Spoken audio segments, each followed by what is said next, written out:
में तमाम दोस्तों का स्वागत है। आप देख रहे समाचार चुली रानी के साथ। खबर हजारीबाग से है, जहां एक बार फिर निजी अस्पताल में इलाजरत बच्ची की मौत होने पर परिजनों ने डॉक्टर पर लापरवाही का आरोप लगाया और वहीं जमकर हंगामा किया। बताया जाता है कि 3 वर्ष की बच्ची ऋषा भारती को तेज बुखार होने पर उसे क्षितिज अस्पताल में भर्ती कराया गया था और वहां उसका इलाज चल रहा था। लेकिन जब बच्ची का हालात बिगड़ने लगी तो डॉक्टर ने उसे रांची रेफर कर दिया, लेकिन रास्ते में ही बच्ची की मौत हो गई। इसके बाद परिजन सबके साथ क्षितिज अस्पताल में डॉक्टर विकास के खिलाफ जमकर हंगामा किया और डॉक्टर के खिलाफ इलाज में लापरवाही का भी आरोप लगाया है। वहीं मौके पर पहुंची बरका गांव विधायक अम्बा प्रसाद, उन्होंने परिजनों के सांत्वना दिया तथा प्रबंधक पर लापरवाही का आरोप लगाया तथा प्रशासन एवं सिविल सर्जन से जांच पर कार्रवाई की मांग की। आइए सुनते हैं वहां के परिजन, डॉक्टर, स्थानीय नेता एवं विधायक अम्बा प्रसाद का क्या कहना ये आप आए हैं, आपके क्षेत्र के एक बच्चे की मृत्यु हुई है क्षितिज हॉस्पिटल में, क्या लगा आपको? बहुत दुख का बात है। नीचे करो थोड़ा। भाग्यपूर्ण है। एक छोटी बच्ची है और माँ की एकमात्र औलाद है। तो किस तरह से कोताही बरती गई, क्या हुआ, कौन सा इंजेक्शन ऐसा, जैसा कि आरोप है कि इंजेक्शन देने के बाद बच्ची का जान चला गया। डॉक्टर का कहना है कि हम हर बच्चों को वो इंजेक्शन देते हैं और वो ठीक होने के लिए दिया जाता है इंजेक्शन।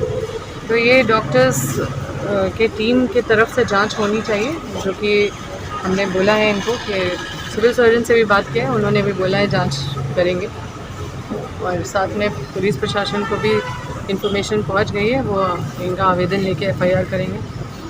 और आए दिन हजारीबाग में इस तरह की घटनाएं घटती रहती हैं, स्वास्थ्य व्यवस्थाएं पूर्ण रूप से चरमरा गई, आपकी सरकार है तो हॉस्पिटल को बंद कराने का काम किया हमने। एक घटना घटी थी जिसमें कि हम तो पीछे पड़े रहे, लेकिन जो जिनके साथ घटना हुई थी वो कुछ पैसे लेके भाग गए, आवेदन नहीं दिए, कार्रवाई नहीं किए। हम लोग जाते हैं, फिर हम लोग कमज़ोर पड़ जाते हैं कि जो आवेदन करता है वही आवेदन उठा के चला जाता है। तो ऐसे जब वारदात होते हैं, अगर सच में ऐसे लोग दोषी हैं या कुछ गलत हुआ है, जो भी है जांच के बाद ही बताया जा सकता है, लेकिन इन चीज़ों को फेस करना चाहिए और आवेदन देना चाहिए, पूरा जांच में सहयोग करना चाहिए। ये नहीं कि आवेदन वापस ले ले, केस उठा ले। ये सब चीज़ किसी स्टेज पे पहुंच के ये सब होने की वजह से ऐसे लोगों को संरक्षण मिल जाता है। फिर अभी हम 2 साल 7 महीने का है ये ट्रीटमेंट, जो सेमी कॉन्शियस स्टेट में था, पूरे होश में नहीं पता चला, तेज बुखार था और उसकी हालत गंभीर थी। तत्काल प्रभाव से उसको मैं क्षितिज हॉस्पिटल में रेफर किया। यहाँ आते ही तत्काल उसका इलाज चालू हुआ। वो केस बेसिकली एंसेफ्लाइटिस का था। एंसेफ्लाइटिस चमकी बुखार इसको बोलते हैं और वो काफ़ी गंभीर स्थिति में उसको ऑक्सीजन लगाया गया, जो दवाइयाँ चलनी चाहिए, और उसको कन्वर्शन झटका भी आया तो हमने झटके की दवाई दी। चूँकि परिवार वालों ने पहले उसको कुछ खिला पिला रखा था तो वो वॉमिटिंग किया, उसके बाद उसे एस्पिरेट किया, तो फिर उसकी स्थिति झटके तो आ ही रही थी, ब्रेन में इन्फेक्शन था, ऊपर से एस्पिरेट भी कर गया बच्चा, तो उसको डिस्ट्रेस, सांस की तकलीफ बढ़ गई। तो उसको फिर हम लोगों ने बोला कि अब ये स्थिति ज़्यादा खराब है, और तो फिर हमने उसको रेफ़र किया। तो रास्ते में उसका चेकअप यहाँ दिया और भर्ती करने से पहले भी उसके फादर को बोल दिया गया कि आपके बच्चे को ब्रेन का बुखार है, ये खतरनाक चीज़ है।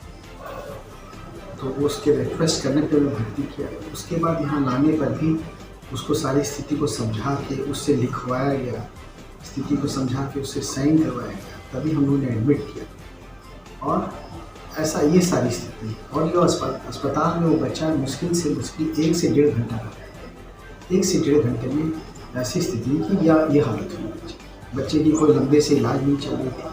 आते ही हम लोगों ने त्वरित कार्रवाई की, पूरा कोशिश किया इस बच्चे। लापरवाही का आरोप लगाया गया सर। देखिए, ये तो स्वाभाविक सी चीज़ है, जब किसी का डेथ होएगा तो डॉक्टर पे लापरवाही की तो लगाएगा। डॉक्टर चिट्ठा दे करके और दवा दे करके हम लोग ये समझ पा रहे हैं कि हाईली एंटीबायोटिक डोज का कुछ बात आ रहा है सामने। देखिए, अरे हम इतने वर्षों से प्रैक्टिस कर रहे हैं, हम लोग पर केजी बॉडी वेट से दवाई लिखते हैं। एक आम आदमी को थोड़ी समझ में आया कौन हाई डोज है क्या कि भाई ये बच्ची का हालात ठीक नहीं है, इसको अभी तुरंत रेफर किया जाए। रेफर का प्रक्रिया शुरू कर दिया इन्होंने। ना उसको जो दवा चला उसका पैड मिला, ना दवा का कोई रिपोर्ट मिला, और यूं ही रेफर कर दिया गया। और बच्ची बिल्कुल आने के बाद स्वस्थ थी। यहाँ विकास कुमार जी को अभी मीडिया प्रभारी प्रशासन के सभी लोग पूछे तो उन्होंने बताया कि बच्ची बेहोशी हालत में थी, और बच्ची बिल्कुल बेहोशी हालत में यहाँ पे आई थी, जो कि हमारे प्रशासन पूरा थाना से इंस्पेक्टर साहब प्रवीण कुमार जांच करने लगे कि क्या सच है क्या गलत है। और जांचों प्रांत के दौरान पाया गया बच्ची बिल्कुल स्वस्थ थी। उन्होंने अपने हाथ इधर कर रही है, माथा इधर कर रही है, कभी बैठ रही है, कभी उठ रही है, कभी चल रही है, सारा कुछ सीसी कैमरा में देखा गया। और उन्होंने डॉक्टर का दावा है कि बेहोशी हालत में बच्ची आई थी। अच्छा, अब देख लीजिए कि उनका जो भी बयान आया यहाँ से रेफ़र करने के समय में भी, आपको मैं कहना चाहता हूँ कि यहाँ से रेफ़र करने के समय में भी उसको कोई जो इंजेक्शन चला, जो मेडिसिन चला, उसका कोई पेपर नहीं मिला। और उनको आनंद फानंद में गाड़ी लाके और यहाँ से रेफ़र करवा दिया गया ज़बरदस्ती में। उनसे एक सिग्नेचर भी कराया गया कि किसी तरह से बच्ची को डेथ होती है उसका जिम्मेवार कोई डॉक्टर नहीं होगा। ये भी मैं कहना चाहता हूँ कि ये डॉक्टर का लापरवाही और घोर लापरवाही है। एक घटना नहीं है, हजारों घटना है। मैं कहना चाहता हूँ आप लोग के माध्यम से कि इनको तत्कालीन अभी कार्रवाई किया जाए इस पर। अभी भी ये कमरा में है और हमारे यहाँ के कोरा थाना प्रभारी हमको यही बोले कि प्रशासन के निगरानी में है वो। अभी यहाँ से डायरेक्ट गिरफ्तार होगा, आवेदन अभी दिया जा रहा है। मैं आप लोगों से यही गुजारिश करूंगा, यही रिक्वेस्ट करूंगा कि इन्होंने ये भी धमकी दिया है कि आप थाना जाइए, जहां जाना है वहां जाइए, मैं आगे देख लूंगा। इन्होंने ये भी बताया कि पोस्टमार्टम में किसने बताया ऐसा आपको? वो भी देख लूंगा। किसने बताया ऐसा? इन्होंने विकास कुमार जो डॉक्टर है यहाँ बच्चा को देख रेख करता है, उन्होंने बताया है। और तरह तरह की सुना गया है कि हाई एंटीबायोटिक देने से बच्चे की हाई एंटीबायोटिक बच्चे को 7-7 6-6 सुई लगातार पड़ने के वजह से उनकी मौत हुई है।